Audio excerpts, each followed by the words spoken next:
The Jagannath Rath Yatra is one of Odisha's biggest festivals, celebrated to honor Lord Jagannath and his two siblings, Lord Balbhadra and Goddess Subhadra. The festival begins with the Rath Yatra, where the Trinity travels to the Gundicha temple, believed to be their aunt's home. While the main festival is celebrated in Puri, similar yatras are carried out with great pomp in several cities, including Ahmedabad, Varanasi, Ranchi, Kolkata, and Delhi.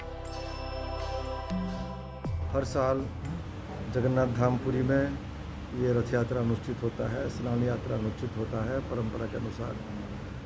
और इसका तो मुख्य भगवान जी ने कहा कि उनका जो जन्म स्थान गुंडीचा मंडप है अति प्रिय है और वहाँ पे वो 7 दिन वहाँ पे निवास करना चाहते हैं। पर उसका वास्तव रहस्य तो ये हम लोग समझेंगे कि भगवान जी समग्र विश्व को दर्शन देने के लिए वो मंदिर श्री मंदिर से बाहर आते हैं। वो मूल विग्रह हैं।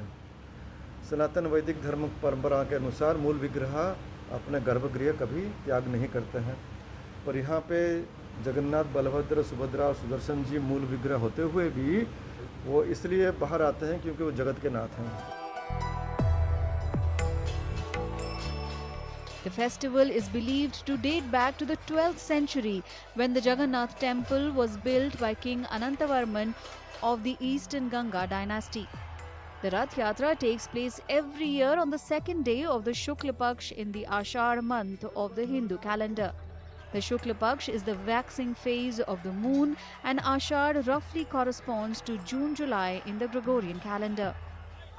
The widely held belief is that it symbolizes Lord Jagannath's visit to his Mausima or maternal aunt's home, where his mother was also born.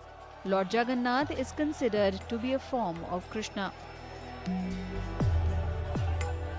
आषाढ़ शुक्ल पक्ष द्वितीय तिथि जो है महाप्रभु का रथ यात्रा का शुरुआत, अर्थात ये 9 दिन का जो यात्रा है उसका ये प्रथम दिवस है, जिसमें चतुर्धाधारु विग्रह अपने 3 रथ पे विराजित होते हैं और अपने जन्म स्थान को जाते हैं। जन्म स्थान में 7 दिन रहने के बाद वो वापस आते हैं दशमी तिथि में, उसको बाहुड़ा यात्रा कहते हैं। और बाहुड़ा यात्रा में जब वो अपने मंदिर सिंहद्वार के पास पहुंचते हैं, श्री मंदिर के पास, ये रथ यात्रा 9 दिन तो समाप्त होता है, पर परंपरा के अनुसार भगवान जी रथ पे ही रहते हैं। दशमी के तिथि में रथ यात्रा का जो खींचना होता है समाप्त हो जाता है। The festival begins with a ceremonial bath known as Rath Snan, where the deities are bathed with 108 pots of sacred water, followed by Rath Pratishtha or the consecration of the chariots. The main festival draws thousands of devotees pulling the 3 wooden chariots carrying the 3 deities towards the Gundicha temple. The Bahuda Yatra or return journey is held just over a week later, when the deities are brought back to the Jagannath temple in a similar procession.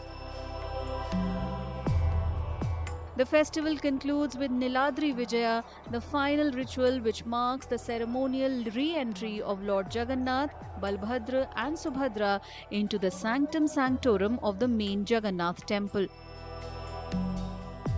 भगवान जी अपने श्री मंदिर में वापस लौट जाते हैं, उसको नीलाद्रि विजय कहते हैं। और रात्रि के समय होता है, अपने सिंहासन में प्रतिष्ठित हो जाते हैं और फिर भगवान जी का दैनिक सेवा पूजा उसके पश्चात शुरू हो जाता है। It is believed that those who witness the deities seated on the sacred throne of Gundicha temple secure a place in Vaikuntha, the heavenly abode. The Rath Yatra is also seen as a great unifier, bringing together people from all walks of life who join in pulling the chariots and celebrating the festival in a spirit of unity and devotion.